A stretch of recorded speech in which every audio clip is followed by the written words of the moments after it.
मेरा नाता अपने से जोड़कर तूने मेरी हर मुसीबत को टाल रखा है।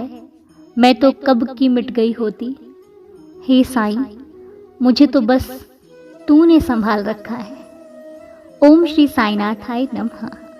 वाकई सच बात है कि जब बाबा किसी का हाथ पकड़ लेते हैं तो वो एक, दो या कुछ दिनों के लिए नहीं पकड़ते। वो पकड़ते हैं, आपकी पूरी जिंदगी आपका साथ निभाते हैं। बल्कि आप किसी इंसान के लिए रोते हो, किसी इंसान के पीछे रोते हो, उसके लिए गिड़गिड़ाते हो कि ये मालिक वो इंसान मुझे मिल जाए। कभी कहा है कि बाबा आप मुझे मिल जाओ? नहीं कहते हम लोग, कोई नहीं कहता, क्योंकि हम इंसानों के पीछे पागल होते हैं। कोई इंसान हमसे बात नहीं करता तो हम रोते हैं कि हम उसकी इतनी केयर करते हैं, इतना उसको प्यार करते हैं, फिर भी हमसे बात नहीं करता। कभी उससे प्यार करके देखो, कभी रोना नहीं पड़ेगा आपको, कभी आपकी आंख में आंसू नहीं आएगा। लेकिन हाँ, उसका प्यार थोड़ा सा कठिन है, क्योंकि वो एक दो दिन का प्यार नहीं करता ना, वो पूरी लाइफ तक के लिए करता है। और जो काम बड़े होते हैं वो इतनी जल्दी तो कभी नहीं होते, धीरे धीरे होते हैं। पौधा लगाओ तो पेड़ बनने में समय लगता है।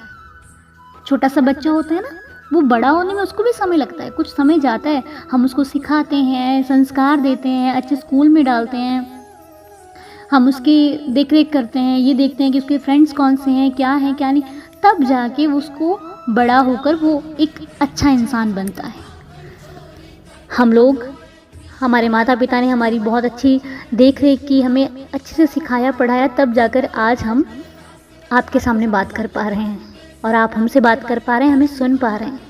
क्योंकि जो जिनके संस्कार नहीं होते ना, वो लोग अच्छा सुनना भी पसंद नहीं करते। वो सोचते हैं क्या है यार, ये क्या भक्ति लगा रखी है, क्या है, अभी तो हमारी एज ही नहीं है ये सब करने की।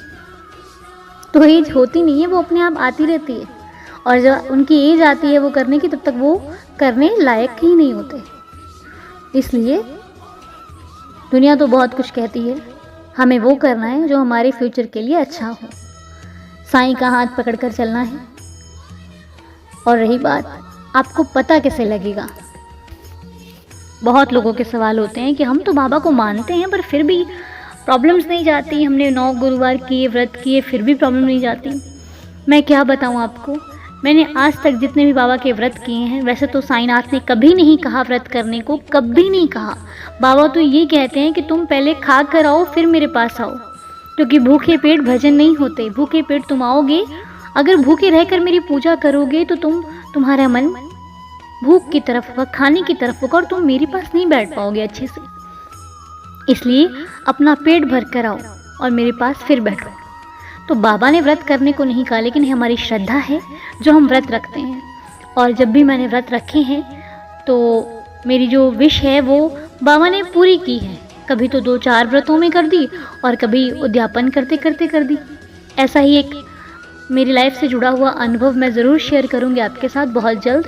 लेकिन हाँ, मेरा आज कहने का आपको यही मकसद था कि विश्वास हम करते हैं, ठीक है, आप कहते हैं बाबा से विश्वास करते हैं, बाबा पर, बाबा को मानते हैं, लेकिन बहुत परीक्षाएं होती हैं, तब जाकर साईं मिलते हैं। इतनी जल्दी अगर मिल जाएंगे तो फिर हमें कदर नहीं होगी ना उनकी।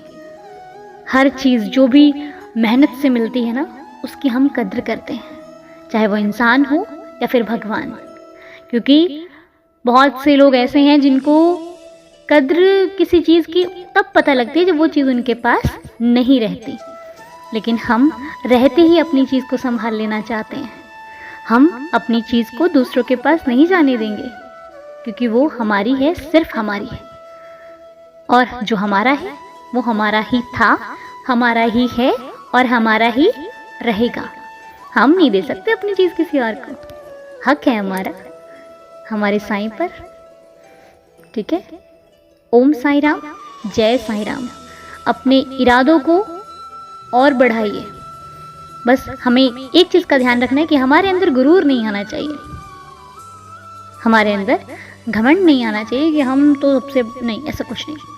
हम छोटे थे, छोटे हैं, छोटे ही रहेंगे, और हमारा मालिक हमारे साथ है।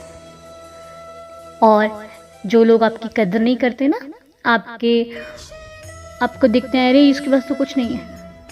कुछ बनो, मेहनत करो, क्योंकि जब इंसान के पास पैसा, मेहनत वो करता है, ऊंचे सफलता प्राप्त कर लेता है ना, तो ना लोग उसकी हाइट देखते हैं कि छोटी है, ना उसका कलर देखते हैं कि ब्लैक है, कुछ नहीं देखते। फिर उसकी इज्जत अपने आप लोगों को करनी आ जाती है। इसलिए हमें कामयाब होना है। अपने लक्ष्य की तरफ देखो, बीच रास्ते में क्या है क्या नहीं वो छोड़ दो, अपने लक्ष्य की तरफ ध्यान दो। रास्ते में तो कांटे आएंगे ही आएंगे, उनको देखने की ज़रूरत नहीं है, देखना है अपनी मंजिल को। ओके, जय साईं राम। हमें बातें नहीं करनी, हमें कुछ करके दिखाना है। हम बाबा के बच्चे हैं जिन्होंने कभी हार नहीं मानी अपनी लाइफ में। साईनाथ को लोगों ने क्या कुछ नहीं कहा, लेकिन बाबा आज उसी शहर में राजा बन के बैठे हैं। जो साईनाथ घर घर भिक्षा मांगने जाते थे, आज रामनवमी पर उस भिक्षा के लिए दुनिया भर से लोग आते हैं, साईं की भिक्षा लेने के लिए। उस बोरी से एक छोटी सी चुटकी मिल जाती है, लोगों को संतुष्ट हो जाते हैं वो लोग। तो जो घर घर भिक्षा मांगता था, आज उसकी भिक्षा लेने के लिए लोग जाते हैं। इससे बड़ा एग्जाम्पल क्या लेना चाहोगे आप? है कोई साईं के जैसा? ना, कोई नहीं। साईं एक है, सबका मालिक एक है। ओम साईं राम, जय साईं राम। साईं शुभ रात्रि।